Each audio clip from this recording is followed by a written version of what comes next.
ദൈവത്തിന് സ്തുതി. പ്രഭാതകിരണത്തിലേക്ക് സ്നേഹവന്തൻ. ഭാഗം 1992. ഇന്ന് ജൂൺ മാസം 14-ാം തീയതി 165-ാമത്തെ ദിവസത്തിലെത്തി. നമുക്കൊരു തോന്നലുണ്ട്. ആ തോന്നൽ അവിടെ നമ്മളെ വല്ലാതെ ചെറുതാക്കി കളയുന്നു. എന്തെന്നറിയാവോ? ഞാനൊഴികെ മറ്റുള്ളവരെല്ലാം വലിയ ആനന്ദത്തിലാണ്, വലിയ ആഹ്ലാദത്തിലാണ്, സംതൃപ്തിയിലാണ്. ഞാൻ മാത്രം സങ്കടക്കടലില് മുങ്ങി താണുകൊണ്ടിരിക്കുക. ഇങ്ങനെയൊരു തോന്നലിലും ചിന്തയിലുമാണ് നമ്മൾ ജീവിക്കുന്നത്. വല്ലാത്തൊരു നെഗറ്റീവായി മാറുന്നുണ്ട് കാര്യം. ഒന്ന് മാറി ചിന്തിക്കണ്ടേ? എല്ലാ മനുഷ്യരുടെയും ഉള്ളില് ആവശ്യത്തിലധികം സങ്കടങ്ങളും വ്യാധികളും ഒക്കെ ഉണ്ട്. അത് മറ്റുള്ളവർ കാണണമെന്ന് വിചാരിച്ച്, മറ്റുള്ളവർ കണ്ടോട്ടെ എന്ന് കരുതി പുറമെ പ്രകടിപ്പിച്ചല്ല നടക്കുന്നത്. എല്ലാം ഉള്ളിൽ ഒളിപ്പിച്ച് ഒതുക്കിയാണ്. അല്ലെങ്കിൽ തന്നെ പ്രതിസന്ധികളുടെ പട്ടിക എഴുതി ഇങ്ങനെ ദേഹത്ത് തൂക്കി നടന്നിട്ട് എന്താ പ്രയോജനം?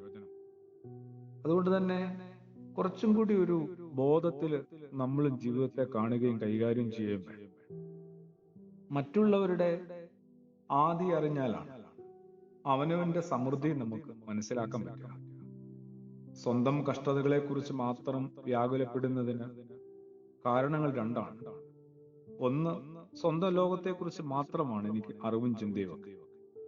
രണ്ട്, ദുരിതങ്ങളിൽ മാത്രമാണ് ശ്രദ്ധ. ഒരാളും പുറമെ കാണുന്നവരല്ലെന്നേ തങ്ങളുടെ സങ്കടങ്ങളും പ്രശ്നങ്ങളും മറ്റാരും കാണാത്ത വിധം ഒളിപ്പിച്ച് അതങ്ങനെ ഉറപ്പുവരുത്തിയാണ് ജീവിക്കുന്നത്.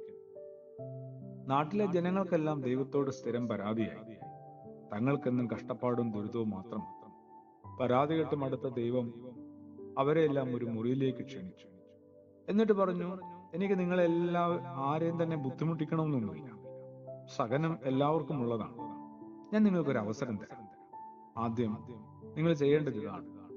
നിങ്ങളുടെ പ്രശ്നങ്ങൾ, നിങ്ങളുടെ സങ്കടങ്ങൾ അവിടെ വെച്ചിരിക്കുന്ന സഞ്ചികളിൽ നിക്ഷേപിക്കുക. ഓരോരുത്തർക്കും ഓരോ സഞ്ചി കൊടുത്തിട്ട് നിക്ഷേപിക്കുക. എല്ലാവരും അങ്ങനെ ചെയ്യണം. എന്നിട്ട് ദൈവം പറഞ്ഞു, ഇനി നിങ്ങൾക്ക് ഇഷ്ടമുള്ള സഞ്ചി തിരഞ്ഞെടുക്കാം. ആരുടെയും സഞ്ചി എടുത്തോണ്ട് നിൽക്കും. കുറെ നേരം നിശബ്ദതയായി. ആ ആളുകള് കുറെ നേരം ആലോചിച്ചു. എല്ലാവരും സ്വന്തം സഞ്ചി തന്നെ തിരഞ്ഞെടുത്തുകൊണ്ട് പുറത്തേക്ക് പോയി. എന്താണ് കാരണമെന്ന് മനസ്സിലായത്? ഓരോരുത്തരും ആലോചിച്ചപ്പോൾ, നോക്കിയപ്പോൾ, കണ്ടെത്തിയപ്പോൾ അവർക്ക് ബോധ്യപ്പെടുകയാണ്, മറ്റുള്ളവരുടെ പ്രശ്നങ്ങളുമായി ഒന്ന് തട്ടിച്ചും താരതമ്യം ചെയ്ത് നോക്കിയപ്പോൾ തങ്ങളുടേതൊക്കെ എത്രയോ ചെറുതാണ്. മറ്റുള്ളവരിലേക്ക് ശ്രദ്ധ എത്താത്തതാണ് എന്റെ പരാതികളുടെയൊക്കെ പ്രധാന കാരണം. അവനവനിലെ ചില മേന്മകളെയും കൃപകളെയും കാണാനും കൂടി മിഴി തുറക്കും. ഒപ്പം അവരുടെ സങ്കടങ്ങളെ പ്രാർത്ഥനയോടുകൂടി. ആമേൻ.